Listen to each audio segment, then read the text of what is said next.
Olá meninas, tudo bom? No tutorial de hoje a gente vai aprender como fazer um país para deixar meia dúzia de gente muito rica. O título é Formação dos Estados Nacionais. A gente estava falando sobre a Idade Moderna, a gente estava conversando sobre Renascimento quando o Apocalipse começou. Então agora eu vou falar para você o que é a formação dos Estados Nacionais. Um Estado Nacional é um país. Agora, vamos entender primeiro o conceito de Estado, o conceito de nação, para ver como que os primeiros países no mundo se formam. Porque a ideia de país, como a gente conhece hoje, é uma invenção burguesa aliada ao rei da época na Europa, para poder fortalecer suas economias e seus poderes políticos, não é verdade? Então, vamos lá. Vamos lá. Primeiro, o conceito de Estado. Aí a gente vai verificando, eu vou explicando os conceitos que eu tenho aqui e a gente no final, vocês me dizem se o Brasil é ou não é um estado, ok? Me dizem, né? Pela telepatia, enfim. Eu não tô acostumada a falar sozinha, é estranho isso. Muito bem, então vamos lá. Um estado, ele é uma instituição com poder político centralizado. Então vamos lá, a gente tem que entender o que significa a palavra instituição e a gente tem que entender o que é poder político centralizado. Aí eu fiz aqui um resuminho do que significa a palavra instituição. A palavra instituição vem de instituir. Então, quando você institui algo, você cria algo. Então, uma instituição é uma criação do homem. Ou seja, não é uma coisa da natureza. Então, uma árvore é uma coisa da natureza, as montanhas são coisas da natureza. As fronteiras entre os países não são coisa da natureza, porque fomos nós, homens, que criamos. Não foi a natureza que fez aquilo, ok? Então, o país é uma instituição. Nós temos várias instituições. Cada instituição, cada coisa que o homem cria, tem uma função na sociedade. Por exemplo, a escola é uma instituição. Qual que é a função da escola? Dentro do nosso mundo, do nosso universo, do sistema capitalista. É formar trabalhadores, é formar mão de obra. Você não vai para a escola para desenvolver seu senso crítico, você não vai para a escola para se tornar uma pessoa politicamente ativa, você vai para a escola e ouve o tempo inteiro que tudo que você precisa é se formar para poder trabalhar. Porque essa é a função da instituição escola no sistema capitalista. Talvez a escola tivesse outra função em outro sistema, mas no nosso, essa é a função da escola. E aí nós temos várias instituições. Então, vamos lá. Uma instituição com poder político centralizado quer dizer um governo, né, algo que nós criamos, nós seres humanos criamos, com poder político centralizado. Ou seja, é um poder político que está centralizado, que está em torno de um grupo de pessoas ou de uma pessoa. É o contrário de poder político descentralizado. Então, vamos supor, eu dei essa aula para vocês lá no 8º ano e eu lembro de dar sempre esse exemplo, que eu sempre dou o mesmo exemplo que eu não tenho outro, que é o exemplo da sala de aula. Na sala de aula você tem um professor. Então, se você precisa ou quer qualquer coisa dessa sala de aula, você pede para este professor. Então, o poder político, poder na sala de aula é centralizado quando voltar à sala de aula. Agora, no conselho de sala, você tem 12 matérias, vamos dizer assim. Então, não é um professor que vai decidir sobre a sua vida, são 12. Então, vai ter debate, tem várias tretas muito loucas. Então, assim, no conselho de classe, o poder político é descentralizado, porque tem 12 professores, mais a direção, mais a coordenação, e todo mundo ali dá palpite. Tudo bem?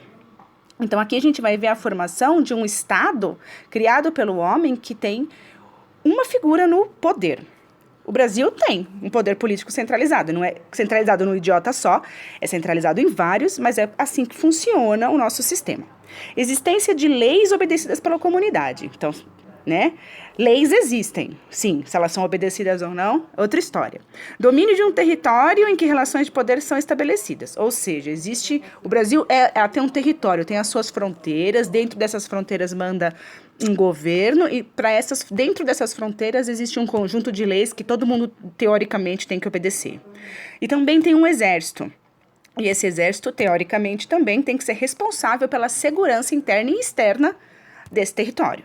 E para terminar, a gente tem uma burocracia. Burocracia é um nome que a gente dá a como o Estado, como o governo administra as suas questões. Então, por exemplo, quando você nasce, você tem que ir no cartório para registrar o nascimento daquela criatura, do seu filho. Então, o fórum né, de registro civil é uma maneira do Estado se organizar para controlar a sua população. Então, o Brasil tem tudo isso? Tem. O Brasil é um Estado? É. Ai, desculpa. Agora, vamos falar um pouquinho sobre o que é nação. Nação é diferente. Então, quando a gente está falando de Estado nacional, é um país que tem um Estado, quer dizer que tem tudo aquilo que a gente acabou de dizer, mais uma nação, que é um sentimento. E aí é uma coisa muito mais complicada. Porque uma nação é quando vários indivíduos têm um sentimento de identidade entre si. Então, esses indivíduos, eles se identificam como pares, se identificam como iguais.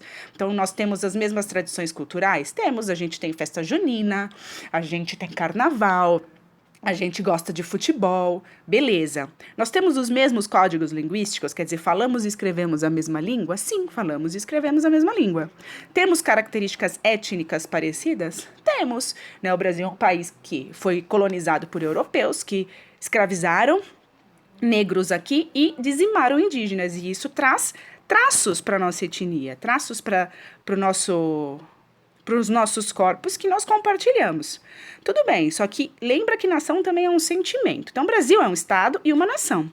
Só que como é um sentimento, é uma coisa muito complicada. Porque eu, ultimamente, principalmente agora durante essa pandemia, tenho visto coisas que tá meio difícil se sentir brasileira, né? Acho que nunca mais vou conseguir usar a camiseta da seleção da minha vida. Enfim, então o Brasil, para todos os efeitos, é um Estado-nação, apesar de que a nossa nação, o nosso sentimento de pertencimento anda meio comprometido. Prosseguindo. Então, o Estado Nacional moderno, quer dizer, o país que se forma na Idade Moderna, no mesmo tempo que estava acontecendo lá o Renascimento, no mesmo tempo que vai acontecer as grandes navegações, ao mesmo tempo que vai acontecer a Reforma Protestante, ele tem 4 características primordiais, que é a centralização das leis, tá? Todo mundo tem que obedecer determinadas leis, que servem para todo mundo, pelo menos na teoria. Nós temos padronização dos sistemas de impostos, ou seja, tem um esquema dizendo quem tem que pagar o quê para o governo. A gente tem padronização do sistema de pesos e medidas, que é muito importante, que é medir todo o país. Aqui no Brasil você pode subir em qualquer balança, no Brasil você pode subir em qualquer balança e você vai ter o seu peso em quilo, e você vai medir a sua altura em metros, porque nós temos isso padronizado no nosso país.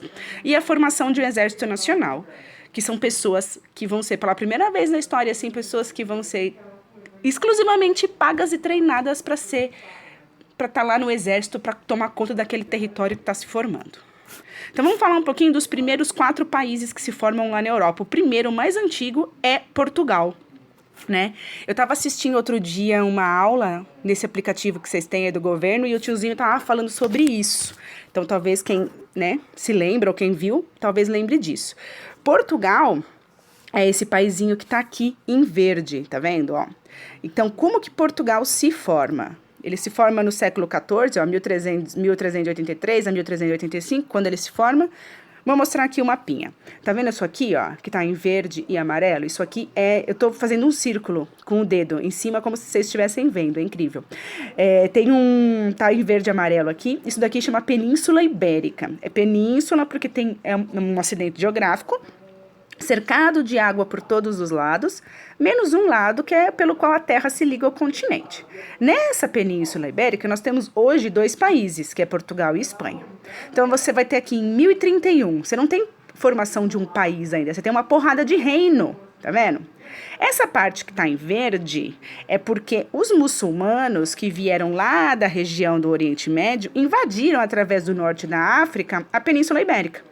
Então, os reinos cristãos que existiam, que está em amarelinho, eles vão subindo. Então, os muçulmanos vão ocupando a Península Ibérica e os cristãos vão fugindo para o norte. Aí, a partir do ano de 1100, estou me acostumando com esse troço, a partir do ano de 1100, os cristãos vão começar a guerrear contra os muçulmanos para recuperar o seu território. A gente chama isso de reconquista, porque o território deles foi conquistado e agora eles vão reconquistar o território deles. Então, os cristãos começam a lutar contra os muçulmanos, tá vendo só? E aí, nessas guerras de reconquista, para poder lutar contra os muçulmanos, muita gente desses pequenos reinos foram se unindo. Então, a guerra foi um fator muito importante aqui na Península Ibérica, porque os países foram se formando através da união desses reinos para poder expulsar os muçulmanos.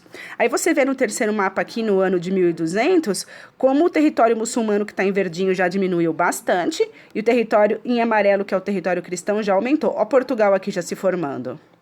E aí aqui em 1300 você já tem, né, no século, né, de 1300, você já tem Portugal formadinho, você só não tem ainda Espanha.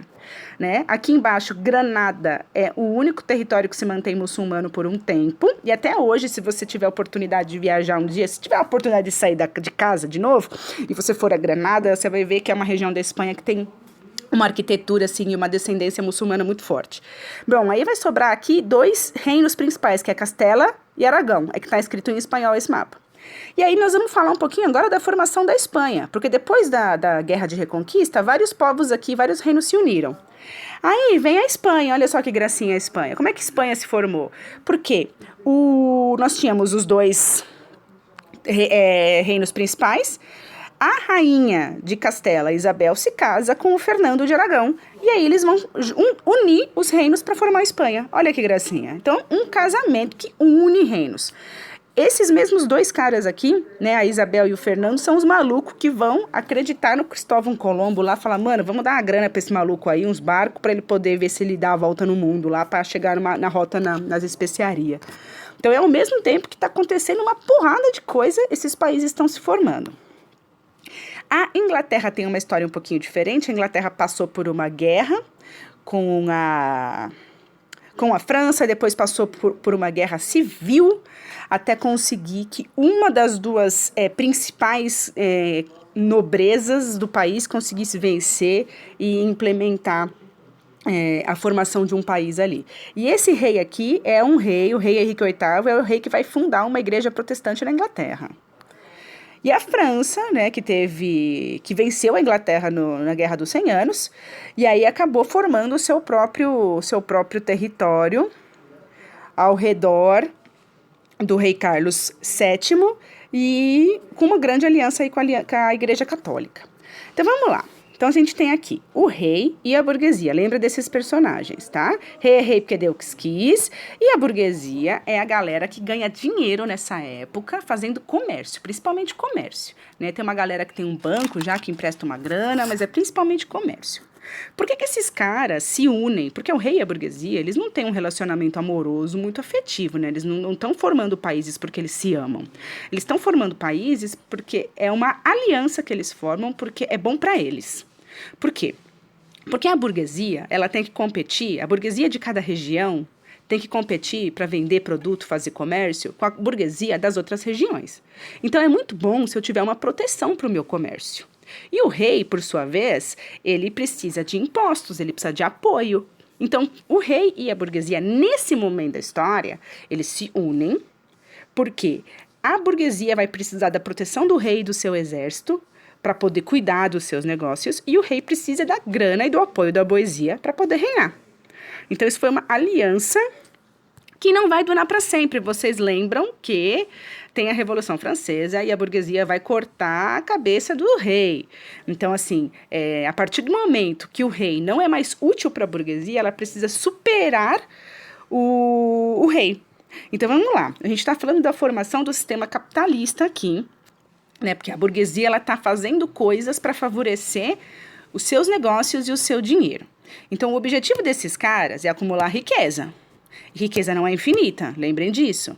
Então, quando o capitalismo não consegue mais acumular riqueza pela regra do jogo que ele estabelece, os burgueses vão lá, mudam a regra de jogo, se reinventam para poder continuar ganhando dinheiro de alguma maneira. E é por isso que eles vão cortar a cabeça do rei lá daqui 400 anos na Revolução Francesa. Mas por enquanto eles estão amigos, beleza? Então aqui você está vendo um esqueminha que explica como vai funcionar esse estado, esse país que se forma na Europa. Aí tem as setinhas verde e as setinhas vermelhas, né? A setinha verde significa dinheiro e a setinha vermelha significa poder, beleza? Então você está vendo ali embaixo os camponeses e ali do lado o artesão, que é o trabalhador. O que eles são? Uns ferrados, tá vendo? Eles são submissos ao rei. Eles pagam impostos para Deus e o mundo. E os trabalhadores da cidade ainda são totalmente explorados pela burguesia. Por sua vez, a burguesia paga impostos para o rei em troca de apoio. E o rei é sustentado ali ainda pela Igreja Católica, especialmente, e por aquela nobreza velhíssima lá daquela gente que não faz nada, que antes ainda fazia guerra. Agora que tem país e tem exército profissional, nem guerra mais nobre faz. Nobre vai começar a fazer absolutamente nada, nada mesmo, assim, tipo, nada. O cara não vai nem trocar de meia. Muito bem. Trocar de meia sozinho. Muito bem, então quais são os personagens principais aqui agora, né? A gente vai ter a Igreja Católica, que perde um pouco de poder, porque antes o Papa mandava muito na Europa, e agora o Papa não vai mandar tanto assim, porque os reis vão ficar mais fortes. A nobreza, que vai depender completamente de ser sustentada pelo rei, porque ela não tem mais, ela não recebe mais feudos, ela não recebe mais terras e moinhos e pontes em nome dos reis para cuidar, porque agora o rei manda em tudo, porque ele tem um país para ele, um território só para ele. Agora, a burguesia sai favorecida, porque ela unifica as leis, as moedas, isso é muito bom para ela fazer comércio, os impostos. Então, o comércio fica muito mais fácil e protegido pelo rei. Essa forma de governo que surge nessa época, nos primeiros países europeus, a gente chama de absolutismo, tá? Absolutismo vem de absoluto. Então, a gente vai falar de um tipo de governo em que há uma monarquia, ou seja, tem um rei cujo poder passa de pai para filho e é vitalício, para a vida toda. Então, é uma monarquia absolutista, quer dizer que o rei tem todo o poder absoluto sobre a sociedade. Então, ele vai mandar e desmandar conforme os seus desejos. Claro que tudo vai ter muito jogo político, mas assim, não vai ter eleitores, não vai ter um parlamento eleito, tudo vai depender do rei. Desculpa, gente, um minutinho só que minha gata tá causando. Pronto. Então, vamos lá. Esse aqui é o Luís XIV, vocês devem se lembrar dele do 8º ano, eu tenho esperança, que a gente já viu essa foto, porque vocês dão muita risada, porque ele tá de meia, né? Ele não tá de meia, gente. Esse colã e essa roupa ridícula que ele tá usando é ridícula pra nós, porque nós vivemos num mundo muito diferente. Mas na época, menina, esse rei tá arrasando, ele tá ostentando um poder maravilhoso. E ele foi um cara, assim, que foi o símbolo do absolutismo, porque ele era um cara que realmente mandava e desmandava como ele queria. Então ele tem o apelido lá, o Luís XIV, o Rei Sol, e ele ficou famosíssimo pela frase, o Estado sou eu. Então quando ele fala o Estado sou eu, ele tá falando que ele é a lei, ele tá falando que ele é o governo, ele tá falando que ele é o exército, ele tá falando que ele é tudo, que ele manda em tudo. E realmente mandou muito. E aí eu coloquei a frasezinha aí em francês, l'état c'est moi, pra você treinar aí. Aproveita que tá na quarentena, vamos aprender umas 10 línguas diferentes. Muito bem, já falamos da parte política, agora vamos falar da parte econômica. Só que eu acho que eu vou pausar, que já deu quase 20 minutos, preciso respirar, e aí eu gravo o resto pra vocês. Só um minutinho.